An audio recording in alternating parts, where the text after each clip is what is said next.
Happening now, an investigation is underway at a Chautauqua County school after a letter outlined allegations of abuse against students. We speak with the district superintendent next. And a new staffing requirement that goes into effect Friday is causing frustration for our area's largest nursing home. Plus, the push in Albany to hand out $250 checks to help you pay for gas.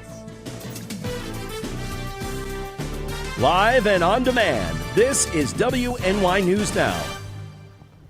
Thank you for joining us for WNY News Now. I'm Justin Gould. A lot of local news coming up. But first, let's get a check of our weather forecast. Chief Forecaster Dakota Hunter standing by with that. And Dakota really feeling like spring and maybe sounded like spring weather-wise today, too. Oh, yes. The temperatures are up above average for the early part of the afternoon, and we've had some rain showers this morning. No thunderstorms yet. That is the good news. The convection today is relatively low. You can see the dark clouds overhead Olean right now, and as we take it to the radar, you can see what is coming up. This line of showers that moved through is now moving on to the east-northeast. So this is going to continue through the afternoon hours, but notice the lightning counter here. No strikes, so we can't really call these thunderstorms. These are mainly just heavy rain producers. So we're going to keep our eyes on it through the afternoon hours. There could be a small chance. A couple of them could contain some brief gusty winds. But 51 was the high yesterday. This low was early. Temperatures rose overnight. We actually officially started the day around 50. So it was a very nice morning, minus the rain showers. So 62 to 68 today, mostly cloudy with scattered showers, maybe a strong storm possible. But look at the wind gusts, around 40 miles an hour. But it's spring today. We get slapped back to winter tomorrow. Then temperatures moderate. We'll talk about it in detail, that Ultimate Satellite Solutions 7-day, later on in the show, Justin. All right, Dakota, we'll see you back in a bit. Thank you. A Buffalo area law firm is investigating allegations of abuse towards elementary students at Silver Creek Central School. District Superintendent Todd Crandall tells WNY News Now the Board of Education received a multi-page letter from an individual outlining student safety concerns. Crandall says the district's law firm, Webster Ziani, was then contacted to investigate the allegations. Now, we're working to independently obtain that letter, which has been since posted on social media, drawing outrage and sincere concern from parents in that district. 5 students whose names were redacted on the post were, quote, inhumanely and illegally locked or barricaded in an isolated cell, end quote, within that school. The document's author, later identified by our newsroom as Jay Hill, an employee of that district, also outlined concerns that the administration did not timely respond to the allegations. I just learned within the past 2 weeks the level of concern that was raised in that letter. And, I certainly began working with administration to review our protocols and our practices. And I was not aware of any of the details or all of the details in the letter or the allegations. Now, as for a timeline, Crandall hopes the probe will be complete by the end of the week. A report from the firm would be compiled, which he says the district would then review and implement necessary policy changes or take additional action to those involved if necessary. Now, several parents are expected to meet with Hall, the letter's author, during a meeting in Silver Creek tonight. We plan to attend that to speak with parents and hear more from Hall's comments or concerns. Of course, we'll continue to provide updates on WNY News Now and on our show tomorrow. New nursing home staffing requirements will take effect tomorrow in New York State, with the hiring shortage causing frustration at the area's largest elder care provider. Our Julia Gress with more from those with Heritage Ministries. Sally Williams, Vice President of Advancement at Heritage Ministries, is amongst those calling on the governor to extend the timeline. Statewide, for not-for-profits, public and private, it's 12,000 jobs would have to be filled on April 1st to meet the staffing minimums outlined in this new regulation. According to the new rules, nursing homes must meet a daily average of 3.5 hours of nursing care per resident per day, with no less than 2.2 hours of care for certified nursing assistants and 1.1 hours for LPNs and RNs. The rule was originally set to begin January 1st, before Governor Kathy Hochul delayed it due to pandemic-related staffing shortages. Expected to now meet a minimum percentage of how much of our revenue goes towards direct care staff. That's very much a 1-2 punch, especially for not-for-profits like us. The law requires nursing homes to spend at least 70% of their revenue on direct patient care and 40% on resident-facing staffing. However, the state has included $64 million in the 2021 to 2022 budget for increased nursing staffing in nursing homes. Heritage has already made strides to find staffing solutions, including training programs to promote current employees. We have instituted a number of new frontline care and really all employee focused benefits to really make sure that we are retaining the high level of care that we've always been known for. Williams says the regulations would cause immediate impacts, such as the suspension of admission to nursing homes, as well as the closure of units to delegate staff elsewhere. Senator George Borrello has expressed his concerns over the new rules. She also forced the firing of so many people that refused to get the vaccine. So that has made that exacerbated the staffing shortage, and the unintended consequence, if you will be the fact that if this requirement goes into effect, you're going to have to see nursing facilities just decommission beds. Julia Gress, WNY News Now. Julia, thank you. The senator continued that Cuomo's reallocation of Medicaid funds to non-emergency travel has decreased the reimbursement nursing homes receive. The requirements, Borrello says, puts our most vulnerable population at risk.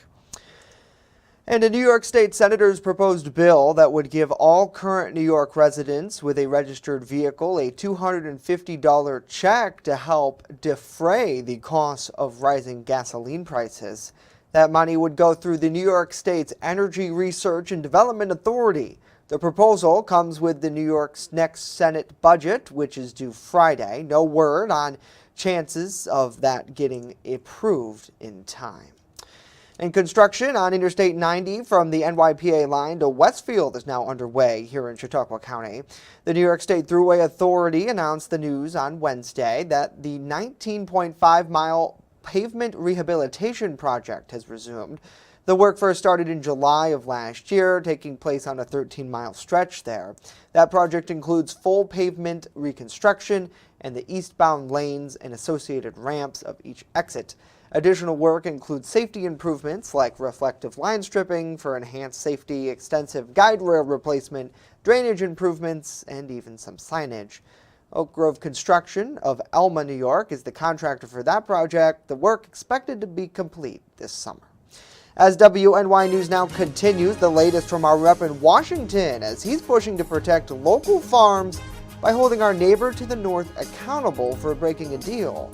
And later, good news for trout fishermen here in the Empire State. Stay with us. WNY News Now. We'll be right back.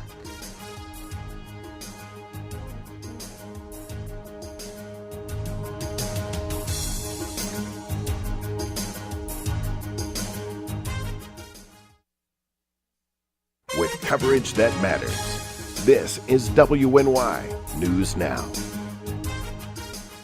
Welcome to Honest John's Pizzeria, where you are the most important customer. Everything from freshly made subs to the best of pizza and wings, Honest John's has it all. And don't forget the ice cream! Order online today or check out our 2 great locations with buffets ready for every appetite. Don't I have the best job in the world?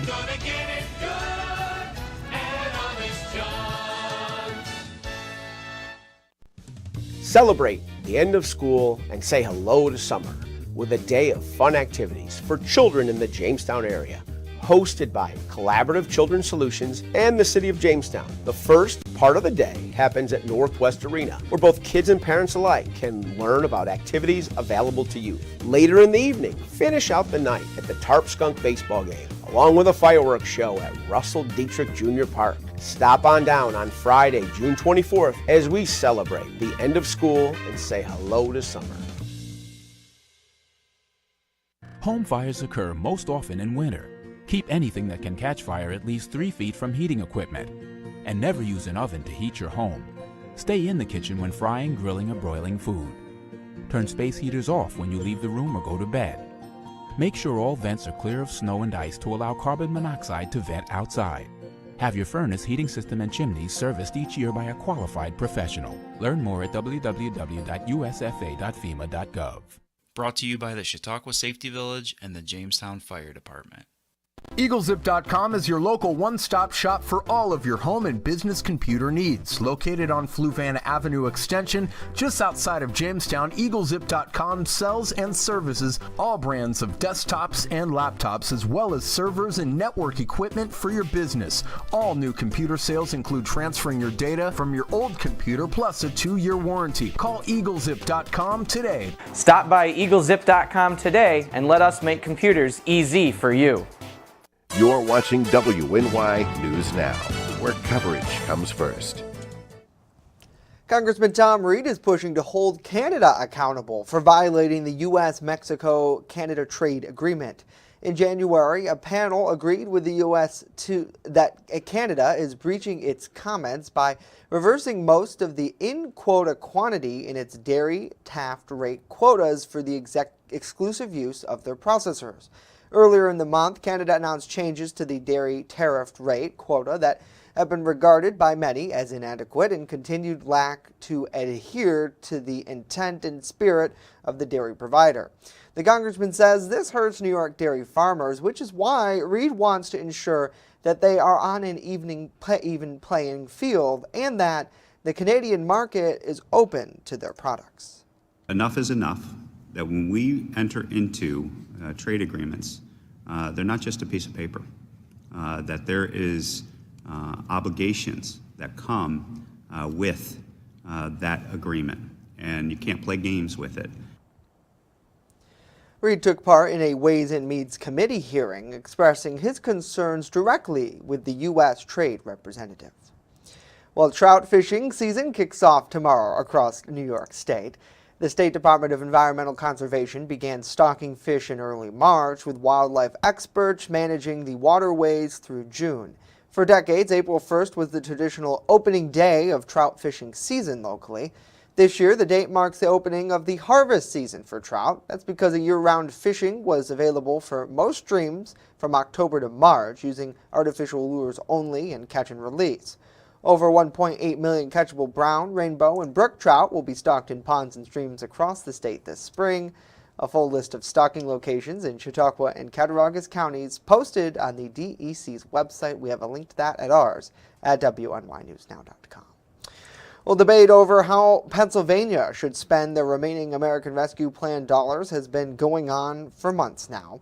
Whether the Commonwealth should spend or save the remaining federal funds has Democrats and Republicans divided there. This week, Democrats outlined their plan to use the funds to provide direct payments, grants, and rebates to help Pennsylvanians with rising costs. But Republicans plan to save the funds and say the reason prices are rising is because of the failed Democratic policies. By spending taxpayer money imprudently and not focusing on the ways we have here to grow our economy and export energy and security through energy independence just shows how backward the thinking is. We know it's been raining. We know we have been tempest-tossed for over 2 years now. And we know we have a rescue plan. Pennsylvania has until the end of 2024 to decide how to spend the more than $1 billion of the remaining rescue plan money. Well, as warmer weather is in the forecast, this is the time tires are getting switched from winter to summer. And with inflation impacting so many things, the price for tires, well, it's going up too. As Erie News Now's Keelan Berrien reports, if you don't hurry and get them now, you'll be paying an even higher price than before. It's doubly frustrating to drive here and then go to the supermarket and then stop and get gas on the way home because you feel like you're being triple hit. Eric Compton avoided being hit 3 times when he stopped by Tires for Less before April 1st for new wheels. I knew I needed new tires because my inspection, it barely passed, and I just figured, let's come in. And the guy told me that tire prices are going up 10%. That's because name brand tire companies like Michelin, Pirelli, and Bridgestone are paying more for raw materials and shipping. So Compton saved a pretty penny. Actually, the price he gave me was pretty good. When he quoted me the price he quoted me, which was $200 less than that, I said, you know what, if you can do it now, let's get it done. Normally around St. Patrick's Day and the first week of April is when customers come in to get their tires changed. But Les says when temperatures normally around 45 degrees constantly, that's when it's the best time to come get your summer tires. A huge part of a tire manufacturer is petroleum. That's how they make tires. That's a lot of the product percentage in a tire is petroleum. So. And this caused Norman Lesh, owner of Tires for Less, to adjust his prices $15 more per tire. The price increase is going to be substantial, and I have a feeling that's going to run right through the year the way things look with the price of gas. I mean, they gotta compensate for their delivery. I understand that. Keelan Berrien, Erie News Now. Keelan, thanks. Coming soon to a television near you, the dog that acts like a rabbit impersonating a chicken, better known as the Cadbury Bunny. This year, an adorable English doodle from Ohio named Annie Rose received the most votes. Annie Rose is a therapy dog who visits local nursing homes there. In addition to being Cadbury's big star, Annie Rose will take home $5,000 in cash and, of course, those iconic bunny ears. Cadbury holds an annual contest for its Cadbury Bunny Cream Egg commercials, and America gets to choose the winner. Looks like they chose the right dog. Ah, so cute. Coming up, a behind-the-scenes look from our crew in Poland as they're wrapping up their trip covering the refugee crisis in Ukraine. And later, a look at the effort to bring new life to the Jamestown airport, why officials say it starts with you. But first, when we return, a full look at our weather forecast, so stay with us.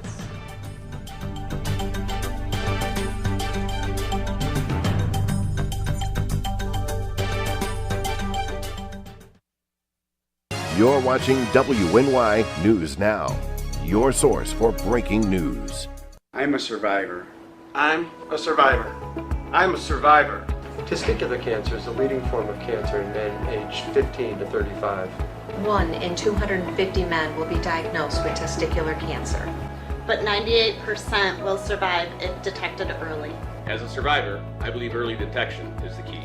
Learn how to do a testicular self-exam and other important facts about testicular cancer at oneball4tc.com.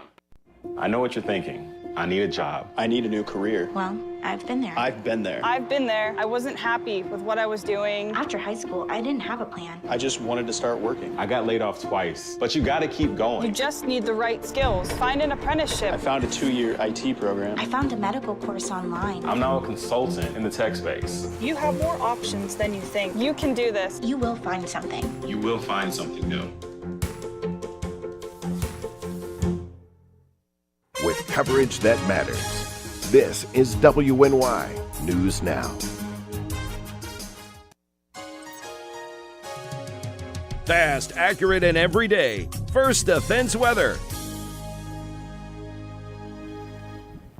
All right, so when it comes to Easter treats, I'd rather take the Cadbury egg over Peeps. Sorry, folks. All right, let's take a look at the wind gusts from last night and then early this morning. Dunkirk, 53 miles an hour. That was at the airport. The Mesonet site in Fredonia, 51, 44 in Forestville, and here in town, 31 miles an hour. And again, these were non-thunderstorm winds as the winds came up last night and then through the morning hours. Lots of clouds downtown right now, 50 as of noon hour. The wind is not as strong, so it's only southwest at 8. But again, you get one of these showers moving on through, you could be dealing with some gusty winds. Now, speaking about that, the Storm Prediction Center has reintroduced that low-end marginal risk, a level 1 out of 5 from basically this far eastern part of Cattaraugus County going out into Allegheny County further to the south. There's a slight risk, a 2 out of 5, the yellow shade for portions of eastern Pennsylvania. And the main threats with this, if any storms become strong to severe through the afternoon, the main threat's going to be strong, damaging wind gusts, possibly of around 60 miles an hour. So we'll keep our eyes on it, but the overall severe threat is really low for us. So as we take a look at the radar, this is the rain that's moving on through Cat County now, kind of moving to the east and northeast. And again, we're going to see these on again, off again type of showers because this is all sparked ahead of 2 fronts. First, the warm front. This is pushing through now, then the strong cold front back behind it. And look at what's back behind the cold front. Snow. Yeah, And we're going to get a taste of that as we go into tomorrow. So the newest run of the high-resolution modeling shows you those scattered showers, maybe a couple of rumbles of thunder through the afternoon hours. Again, the lightning across the region is almost non-existent, so we can't really call these thunderstorms. They're just showers at this point. Now, as the colder air filters in, as the cold front moves through, we're going to change all this over to a wintry mix early tomorrow. Then it goes to all snow by the time we go into Friday afternoon, and then this will continue through at least parts of the day on Saturday. We're going to at least see a little bit of accumulation. So storm potential, again, not really being overly impressed with the overall severe dynamics, but the better dynamics will be down to our south across Pennsylvania. So snowfall totals going all the way through Saturday night, about a ½ inch to an inch. That's about it. Insignificant amount of totals from the snow that comes tomorrow. So the next 7 days powered by Ultimate Satellite Solutions. So 37 tomorrow. Yeah, we start April, but it's not going to feel like it. Sunshine returns on Saturday. 50, a few scattered rain and snow showers Sunday. Temperatures moderate again to around where they should be by the middle of next week, Justin. So this gets me. You go, and I know you said the lightning risk low, but you go from having a lightning bolt today to snowflakes tomorrow. Yep. Good old Western New York. It's a smorgasbord. Well, yes, it is, Dakota. Thanks. Well, the price of oil spiking, the Biden administration now thinking about tapping into the Strategic Petroleum Reserve again. A plan is being considered which involves releasing a record amount of oil to help drive down the price at the pump. With the war in Ukraine likely to drag on, there's no immediate relief in sight for higher gas prices. The announcement, which could come as soon as today, involves releasing around 1 million barrels a day. President Biden let out around 60 million barrels back in November in response to another round of high prices then. And big news on Capitol Hill, a Republican now going to back Supreme Court nominee Ketanji Brown Jackson. It's a yes from Senator Susan Collins of Maine, the first Republican to announce plans to support President Biden's pick for the High Court. After hearing Jackson's testimony and meeting with her twice, Collins says she believes Jackson's, quote, possesses the experience, qualifications, and integrity to serve as an associate justice on the Supreme Court. She even defended Jackson's record on crime. Many Republicans have called Jackson's punishments for some criminals lenient. With Democrats holding the majority, there's been little question of Jackson's confirmation, but Collins' support means there'll be bipartisanship. The Judiciary Committee is expected to vote on that nomination on April 4th. And our crew in Poland is wrapping up their coverage of the Ukrainian crisis, and they've shared stories from refugees, from Polish people, and others volunteering there. But they couldn't have brought it all to you without some additional help. Our reporter Rachel Knapp reports from Warsaw, Poland. She definitely hopes to go back home once she can. You might be familiar with the sound of her voice. It took us 2 days to go from Kharkiv Oblast to Lviv. And you might have spotted her standing close by during an interview along the Ukraine border, a train station in Krakow, or on the streets in Old Town Warsaw. That's Ina Zaripova, our translator. She speaks 5 languages, including Ukrainian, Russian, and Polish.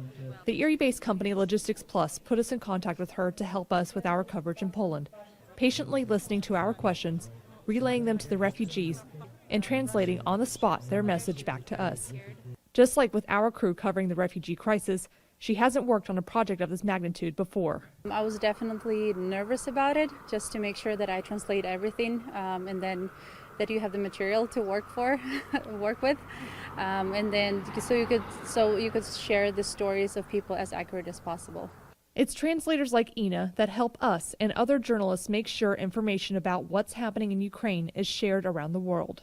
It's definitely hard, especially there were a couple of moments I had to hold back my tears, because whatever that is going on right now in Ukraine is heartbreaking, and there are innocent people, civilians that right now don't have a home.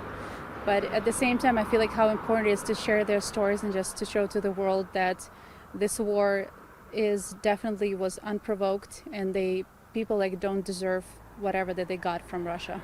Ina also has a personal connection to the war in Ukraine. Like many of the refugees who we spoke with who have had to flee the country, Ina's father is also in Ukraine. He has been in the city that hasn't had electricity or water in almost 2 weeks now.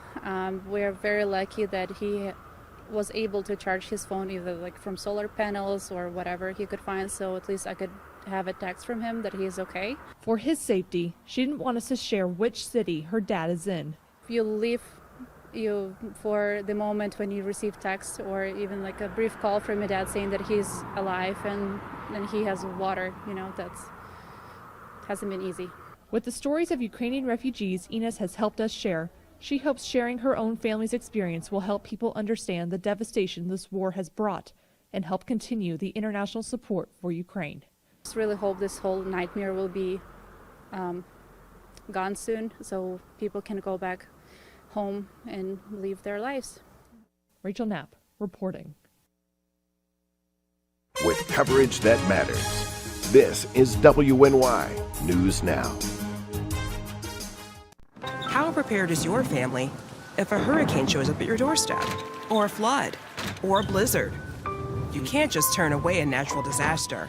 That's why it's important to go to ready.gov/plan now. It has the tools and tips you need to make an emergency plan with your family. So if disaster comes knocking, let's go. You'll be ready to help keep your family safe. It's just a pizza. Yes! Make a plan today. Visit the Northwest Arena on Friday, June 24th, as we celebrate the end of school and say hello to summer. Learn about activities available to youth in the Jamestown area, plus end the night with fireworks at the Tarp Skunks game. Learn more online at ccsolutions716.com. You're watching WNY News Now, where coverage comes first. A movement is underway to get more community support for the 2 airports here in Chautauqua County. The first step is a pancake breakfast slated for this Saturday. Our Bronson Rasmussen has more.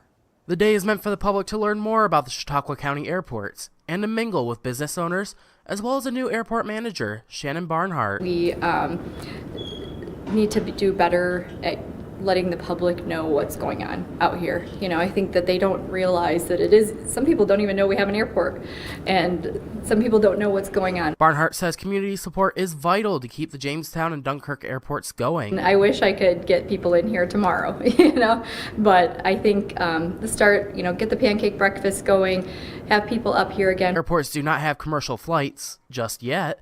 They're still operating each day, such as small aircraft repair and even celebrity flights coming in. We right now are considered a general aviation airport in the FAA's eyes, although we still maintain our Part 139 certificate, which is wonderful. I hope we never lose that. Barnhart wants more community support for the area's airports, so this pancake breakfast is just the beginning. I hope we can do a lot more of these activities for the community, and in the future maybe some fly-ins, or I'm even thinking about maybe a 5K up here or something to get the community involved. The $5 pancake event will be held at the Chautauqua County Airport at the Jamestown Terminal Building from 9 a.m. until 11 a.m. There will also be a raffle for a free 30-minute flight. Bronson Rasmussen, WNY News Now. Bronson, thank you. Yeah, certainly, I think it's interesting, and a lot of people, I'm sure they know of the airport, I would imagine, but they don't actually get to see it firsthand. So being able to go there, check it out, and I know before they removed the commercial air service back, oh God, this is probably years and years ago, but I was looking to take a flight to Pittsburgh and then to Orlando, transferring over. And I think we were trying to schedule it, and they just moved that out, and I know demand has been a big thing. So I don't know what the future will hold. I don't know if a lot of people do know, but interesting nevertheless to maybe get some feedback from people in the community, and who doesn't like pancakes? Pancakes, waffles, and weather bacon. Equipment. Right? And There's a lot of weather equipment up there. Yes, the AWOS station is out at the airport. But nobody measures the temp. Nobody knows what the weather is like. What's the joke? I don't know. I'm fumbling, and the producer says we don't have enough time to fumble. But You have a thing where it's like, why do people care that the temperature is gauged at the airport, right? Isn't that your... Because nobody lives at the airport. Nobody lives there. That's what it is. But you know, the reason the official weather observations are taken at the airport is because it's an open area away from the city. You don't get city influence. Yep. Not like in my car when the sun shines in and it's 85 Your car thermometer is wrong, folks. Right. Have a great day. We'll see you back here tomorrow.